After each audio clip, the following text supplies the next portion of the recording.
तो दोस्तों इसमें आज हम कवर करेंगे, देखिएगा, समसामयिकी को,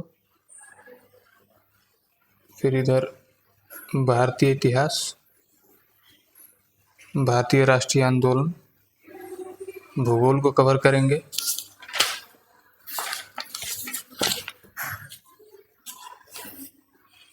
और इसके बाद जो है भारतीय अर्थव्यवस्था को कवर करेंगे,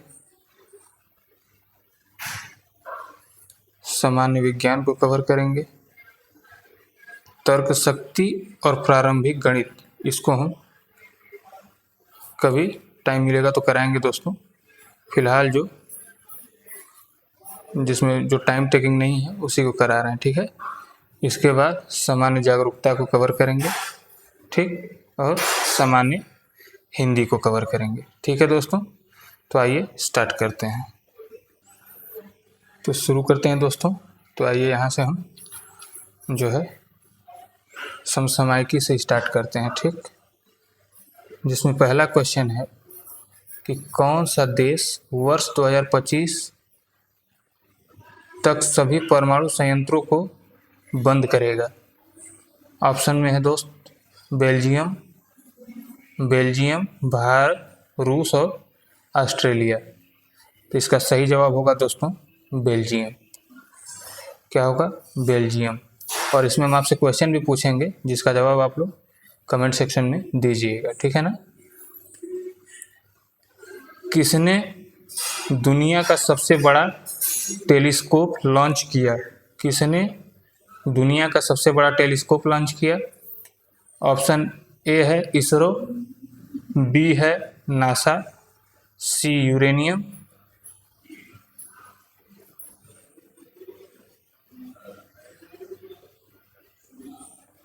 और डी है झीनो, ठीक।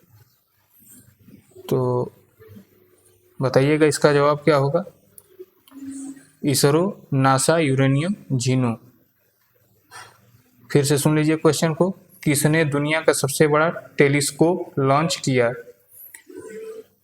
ISRO, NASA, uranium, European union और झीनो। सेकेंड क्वेश्चन है दोस्तों, किसने दुनिया का सबसे बड़ा टेलीस्कोप लॉन्च किया? ऑप्शन ए है इसरो, बी है नासा, सी है यूरोपियन यूनियन और डी है झीनो। तो इसका जवाब होगा दोस्तों नासा। क्या होगा? नासा। तीसरा क्वेश्चन है दोस्तों, कौन सा देश COP27 जलवायु शिखर सम्मेलन की मेजबानी किसने की? ठीक है, यानी COP27 जलवायु शिखर सम्मेलन की मेजबानी किसने की? तो ऑप्शन है कनाडा, भारत, स्वीडन और मिस्र। कनाडा, भारत, स्वीडन और मिस्र। तो क्या होगा दोस्तों जवाब इसका? तो इसका जवाब होगा दोस्तों मिस्र। क्या होगा? मिस्र, ठीक है। फोर्थ क्वेश्चन है दोस्तों, 18वां G20 शिखर सम्मेलन किस देश में आयोजित किया गया? 18वां G20 शिखर सम्मेलन किस देश में आयोजित किया गया? बताइएगा दोस्तों, इसका जवाब सबको पता होना चाहिए। क्या है? Bharat. Social media company Facebook ने अपना नाम बदलकर नया नाम क्या रखा है? बताइएगा। 5 क्वेश्चन नंबर 5 का आंसर बताइएगा आप लोग। तो मेटा, आपने देखा होगा सबके फोन पे भी आ रहा है मेटा AI करके, है ना।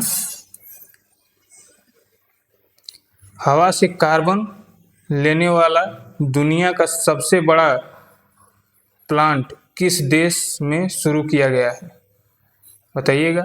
हवा से कार्बन लेने वाला दुनिया का सबसे बड़ा प्लांट किस देश में शुरू किया गया है? बताइएगा दोस्तों। तो इसका जवाब होगा, ऑप्शन है इसका ब्रिटेन, भारत, ईरान और आइसलैंड। तो इसका जवाब दोस्तों क्या है? आइसलैंड।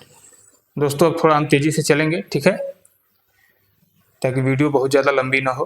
तो हम क्वेश्चन बोलेंगे, इसका आंसर टिक करते चलेंगे, बीच बीच में जो कुछ क्वेश्चन भी पूछेंगे आप लोग उसका जवाब दीजिएगा कमेंट सेक्शन में। किस देश ने अपने अब तक के सबसे शक्तिशाली सुपर कंप्यूटर सिमोर का अनावरण किया है? तो किसने किया था दोस्तों? तो ईरान। ठीक। क्वेश्चन नंबर 8, किसने 25वीं बार एवरेस्ट फतह कर नया रिकॉर्ड बनाया है? 25वीं बार किसने एवरेस्ट फतह कर नया रिकॉर्ड बनाया? बताइएगा दोस्तों इसका जवाब। 8वें क्वेश्चन नंबर 8 का, क्वेश्चन नंबर 8 का होगा क्या? कामी रीता। ठीक है। राष्ट्रीय सुरक्षा दिवस है, राष्ट्रीय सुरक्षा दिवस ये सबको पता होना चाहिए दोस्तों, 4 मार्च को। ठीक। किस देश में दुनिया का सबसे लंबा पैदल यात्री पुल खोला गया है? किस देश में दुनिया का सबसे लंबा पैदल यात्री पुल खोला गया है? तो इसका जवाब होगा दोस्तों पुर्तगाल। ठीक। 11 नंबर। अब आ गए हम लोग भारतीय इतिहास पर, भारतीय इतिहास को कवर करेंगे। तो इसमें है पहला क्वेश्चन, राजा हर्षवर्धन ने ब्लैंक में भद्र विहार नामक ज्ञान के एक वृहद केंद्र की स्थापना की। कहाँ पे की थी दोस्तों? उस जगह का नाम क्या है दोस्तों? तो इसका होगा कन्नौज। मौर्य काल में निम्नलिखित में से किस स्थान पर एक प्रसिद्ध विश्वविद्यालय अस्तित्व में था? बताइएगा दोस्तों। क्वेश्चन नंबर 12 का आंसर क्या होगा? तो इसका होगा दोस्तों तक्षशिला।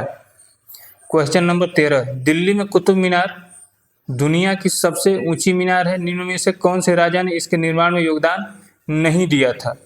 बताएंगे दोस्तों। इसका जवाब पता होना चाहिए आप लोगों को, अगर आपने हिस्ट्री पढ़ी होगी तो बताइए। तो 13 का आंसर क्या होगा दोस्तों? तो सिर्फ एक अलाउद्दीन खिलजी है जिसने अपना योगदान नहीं दिया था, बाकी सभी ने दिया था। ठीक है। प्रसिद्ध चित्रकार मीर सैयद अली चित्रकारी हेतु किस मुगल शासक के सहयोगी थे? बताइएगा। क्वेश्चन नंबर 14 का आंसर हुमायूं। ठीक है। शिवाजी की मंत्रिपरिषद में प्रधानमंत्री को क्या कहते थे? बताइएगा। शिवाजी की मंत्रिपरिषद में प्रधानमंत्री को क्या कहते थे? पेशवा। क्या कहते थे दोस्तों? पेशवा। अब आते हैं भारतीय राष्ट्रीय आंदोलन के क्वेश्चन पर। ठीक है, इंडियन नेशनल मूवमेंट। तो क्वेश्चन नंबर 16, सिपाही विद्रोह कब हुआ था दोस्तों? बताएंगे आप लोग। तो सिपाही विद्रोह कब हुआ था? 1857। ज्योतिराव फुले द्वारा सत्यशोधक समाज की स्थापना कब की गई थी? बताएंगे आप लोग। 1873 में। कब की गई थी? 1873 में। मुझे पड़ी लाठियां भारत में ब्रिटिश शासन के ताबूत पर आखिरी कील साबित होगी नामक उद्धरण किस स्वतंत्रता सेनानियों में से किससे संबंधित है? निम्न स्वतंत्रता सेनानियों में से किससे संबंधित है? बताएंगे। तो 18 का क्या होगा? लाला लाजपत राय। ठीक है। 19, क्वेश्चन नंबर 19, निम्न में से किसने सूरत फूट 1907 ईस्वी की घटना को कांग्रेस के इतिहास की सबसे दुखदाई घटना बताया? तो किसने बताया था दोस्तों? तो ये हैं एनी बेसेंट। 20, क्वेश्चन नंबर 20, पिस्तौल और बम इनकलाब नहीं लाते, बल्कि इनकलाब की तलवार विचारों की शान पर तेज होती है। यही चीज़ थी जिसे हम प्रकट करना चाहते थे। यह कथन निम्न स्वतंत्रता सेनानियों में से किसका है? तो बताएंगे। क्वेश्चन नंबर 20 का आंसर। क्वेश्चन नंबर 20 का क्या होगा दोस्तों? भगत सिंह। कौन था? भगत सिंह। भूगोल। अब भूगोल को सॉल्व करेंगे। कौन सा पर्वत पारंपरिक सीमा बनाते हुए एशिया महाद्वीप को यूरोप से अलग करता है? बताएंगे आप लोग। 21 का बताइए, इसका सबको पता होना चाहिए जवाब। यूराल। ठीक है, एशिया को यूरोप से अलग करने वाला कौन सा पर्वत है? यूराल। स्वर्णिम चतुर्भुज का संबंध है, बताइएगा। स्वर्णिम चतुर्भुज का संबंध है किससे? सड़क योजना से। किससे है? सड़क योजना से। विश्व का सबसे छोटा महासागर, सबको पता होना चाहिए, बताएंगे आप लोग जवाब। विश्व का सबसे छोटा महासागर कौन सा है? आर्कटिक महासागर। ठीक है। एक देशांतर को पार करने में दो स्थानों के स्थानीय समय के बीच कितना अंतर होता है? बताइएगा आप लोग। स्थानीय समय का अंतर कितना होता है दोस्तों? तो 4 मिनट का। ठीक है।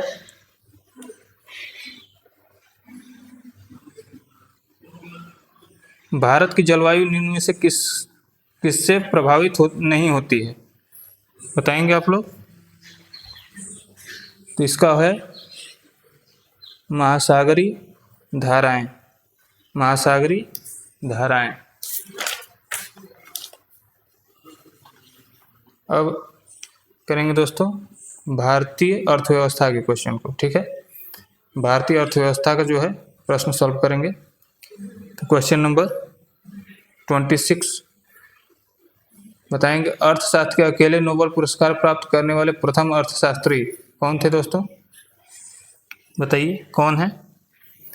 तो 26 का क्या होगा? डी, पाल ए सैमुसन। ठीक है ना। 27 का देखेंगे दोस्तों, किसी देश में धन की आपूर्ति का अर्थ क्या है? किसी देश में धन की आपूर्ति का अर्थ क्या है दोस्तों? तो इसका होगा आंसर डी, किसी निर्धारित समयावधि में प्रचालन में आ रहे धन का कुल स्टॉक। ठीक है।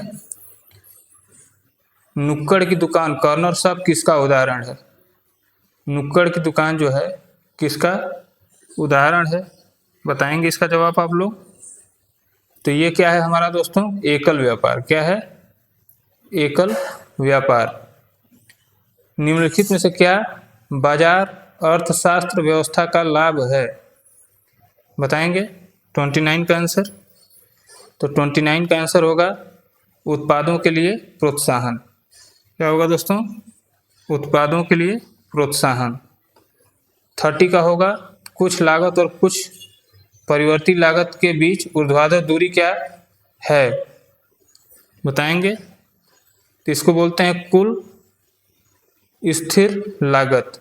क्या बोलते हैं दोस्तों? कुल स्थिर लागत। अब आएंगे सामान्य विज्ञान के क्वेश्चन पर। ठीक है, सामान्य विज्ञान के क्वेश्चन पर आएंगे। ठीक, तो 31 का क्या है दोस्तों क्वेश्चन? समभारिक क्या है? समभारिक क्या है? तो ये होता है दोस्तों ऐसे तत्व जिनकी परमाणु संख्या भिन्न होती है तथा द्रव्यमान भिन्न होता है। ठीक है, ऐसे तत्व जिनकी परमाणु संख्या भिन्न होती है तथा द्रव्यमान भिन्न होता है।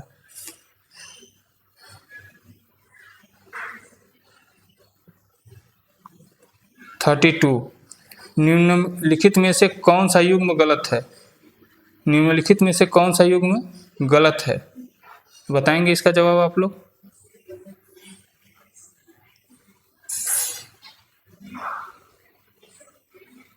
ये है, पहला है हेमेटाइट लोहा, पिच ब्लेंड तांबा, मोनोजाइट थोरियम। अब ऑप्शन में है केवल 1, केवल 2, केवल 1 और 2 और केवल 1 और 3। तो क्या होगा दोस्तों? बताएंगे आप लोग 32 का। तो 32 का आंसर होगा केवल 2। ठीक है, केवल 2। 33 का क्या होगा दोस्तों? कौन से अंग पर अंगुली के समान उभरी हुई संरचना होती है जिन्हें दीर्घरोम अथवा रसांकुर कहते हैं। क्या होता है दोस्तों? तो 33 का क्या होगा आंसर? तो 33 का होगा छोटी आंत। ठीक है, छोटी आंत में ऐसी संरचना होती है।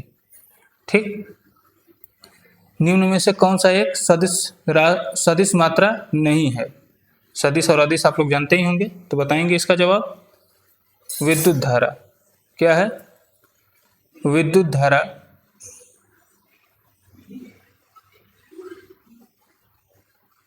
ठीक। 35 क्वेश्चन नंबर, वाहनों को सुरक्षित मोड़ लेने के लिए आवश्यक केंद्रीय बल प्रदान करने हेतु किसी घुमावदार सड़क के बाहरी किनारे को आंतरिक किनारे से ऊपर करने की प्रक्रिया को क्या कहते हैं? 35 का आंसर बताएंगे आप लोग। तो 35 का इसको बोलते हैं दोस्तों सड़क, ढालू सड़क, सड़क की बैंकिंग। ठीक है, अब तर्क शक्ति को हमने छोड़ दिया है, तर्क शक्ति को छोड़ा है, इधर प्रारंभिक गणित को भी छोड़ दिया है। अब आते हैं हम सीधा सामान्य जागरूकता पर। किस पे आए हैं? सामान्य जागरूकता पर। सामान्य जागरूकता, उसके बाद बचेगा हमारा सामान्य हिंदी। ठीक, अब भारतीय संविधान एवं लोक प्रशासन, इसको हम स्टार्ट करते हैं दोस्तों। ठीक है, तो 46, निम्न में से कौन सी फसल रबी फसल है? तो रबी की फसल कौन सी है दोस्तों, बताएंगे आप लोग। रबी की फसल कौन सी है? तो इसका होगा गेहूं। गेहूं रबी की फसल है। निम्न में से किस देश को सफेद हाथी की भूमि कहा जाता है? 47 बताएंगे। तो 47 का होगा दोस्तों थाईलैंड। और इसमें दोस्तों इसका जवाब आप लोग दीजिएगा कि ये कौन सी फसल है। ये ज्वार, मक्का और चावल, ये तीनों को आप बताएंगे कि ये कौन सी फसल है। ये तो रबी की फसल है, ये तीनों को आप बताएंगे। ठीक है, 48, बुक्का बाघ अभ्यारण्य कहाँ स्थित है? बुक्सा बाघ अभ्यारण्य कहाँ स्थित है? इसका जवाब आप लोग देंगे। तो ये है पश्चिम बंगाल में। कहाँ पे है? पश्चिम बंगाल में।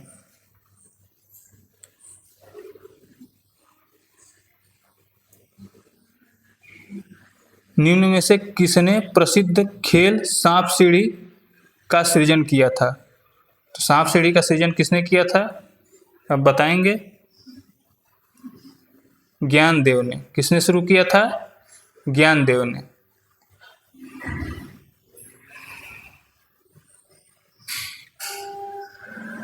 पर टेरे पद किस स्पोर्ट खेल से संबंधित है? बताएंगे। Question number 50। क्वेश्चन नंबर 50, तो ये है कुश्ती से। उरुग्वे राजधानी की राजधानी क्या है? उरुग्वे की राजधानी आप लोग बताएंगे क्या है? उरुग्वे की राजधानी क्या है? मोंटेवीडियो। 52, शासी निकाय एक्फी का पूर्ण रूप है? 52 क्वेश्चन नंबर बताएंगे।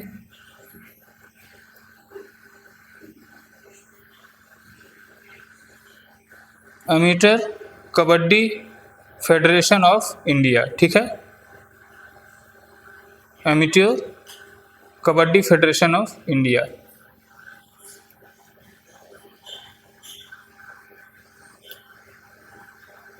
क्वेश्चन नंबर 53, सरकारी कर्मचारियों के चयन के लिए खुली प्रतियोगिता की प्रणाली का प्रारंभ किस अधिनियम में किया गया है? तो 53 का आप आंसर बताएंगे। 53 का आंसर क्या होगा दोस्तों, बताएंगे। तो ये होगा चार्टर अधिनियम 1853। जब कर लगाने से मूल्य में अनुपातहीन वृद्धि होती है तो यह दर्शाता है? बताएंगे। तो ये होता है सोपानी प्रभाव। 55, निम्नलिखित में से किस महाद्वीप में मनुष्य नहीं रहते? बताएंगे। तो ये होगा अंटार्कटिका। अब इसका जवाब आप लोग देंगे कि क्यों नहीं रहते, ठीक है। इसका रीजन आप लोग बताएंगे कमेंट सेक्शन में कि क्यों नहीं रहते। अब आएंगे भारतीय संविधान एवं लोक प्रशासन पर, ठीक। तो 56 क्या होगा दोस्तों? 10वीं अनुसूची के तहत लोकसभा के किसी सदस्य की अयोग्यता से संबंधित मुद्दे पर निर्णय कौन लेता है, बताएंगे आप लोग। तो अध्यक्ष। कौन लेता है? अध्यक्ष। 57 निम्नलिखित में से किस विधेयक की संसद में पुनः स्थापना के पूर्व राष्ट्रपति की पूर्व सहमति आवश्यक है? 57 का आप लोग जवाब देंगे। तो 57 का होगा वित्त विधेयक। 58 पे आएंगे, भारत का राष्ट्रपति अपना त्याग पत्र किसे सौंपता है? इसका जवाब सबको पता होना चाहिए। 58 का किसको सौंपता है दोस्तों? भारत के उपराष्ट्रपति को, ठीक है। भारतीय संविधान के किस भाग में नीति निर्देशक तत्वों का प्रावधान है, बताएंगे। 59 का भाग 4, नीति निर्देशक तत्व भाग 4 में है, ठीक है। 60 का आप लोग बताएंगे, भारतीय संविधान के कौन से संविधान संशोधन द्वारा संविधान की प्रस्तावना में समाजवादी शब्द को जोड़ा गया है, बताएंगे। क्वेश्चन नंबर 60 क्या? सी, 42वां संविधान संशोधन, ठीक है। अब आएंगे सामान्य हिंदी पर। चंद्रोदय में कौन सी संधि है? चंद्रोदय में कौन सी संधि है? चंद्र प्लस उदय, चंद्रोदय। तो ये कौन सा हो गया? दीर्घ संधि। निम्नलिखित में से कौन सा शब्द जंगल का पर्यायवाची है, बताएंगे। जंगल का पर्यायवाची कौन सा है?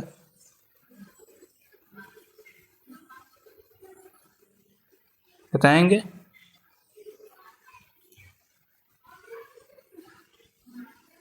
कांतार। ग्रहित का विलोम क्या है? 63 ग्रहित का विलोम क्या है? तो त्याज्य। मतलब ग्रहित का मतलब जिसको ग्रहण किया गया हो, त्याज्य का मतलब जिसको त्याग दिया गया हो। 64 का क्या होगा दोस्तों? 64 क्वेश्चन क्या है? अक्ल के पीछे लठ लिए फिरना, मुहावरे का अर्थ क्या है? 64 का आंसर क्या होगा दोस्तों? मूर्खतापूर्ण कार्य करना। और लास्ट क्वेश्चन है दोस्तों 65, सदैव में है कौन सी संधि है दोस्तों? सदैव में, सदैव में कौन सी संधि है? तो आप देख रहे हैं संधि का, आप हमारा वीडियो देखिएगा, उसमें हमने बताया है कि जब मात्राएं डबल डबल हो जाती हैं तो क्या होता है, यानी बढ़ गई, वृद्धि हो गई, मात्रा में वृद्धि हो गई, यानी वृद्धि संधि, ठीक है। ये इसका ट्रिक है, ठीक है। तो जो क्वेश्चन हमने पूछा है दोस्तों उसका जवाब कमेंट सेक्शन में जरूर दीजिएगा, और आपको वीडियो कैसी लगी बताइएगा जरूर कमेंट सेक्शन में। आज के लिए इतना ही, मिलते हैं नेक्स्ट प्रैक्टिस सेट की वीडियो में, तब तक के लिए धन्यवाद। जय हिंद।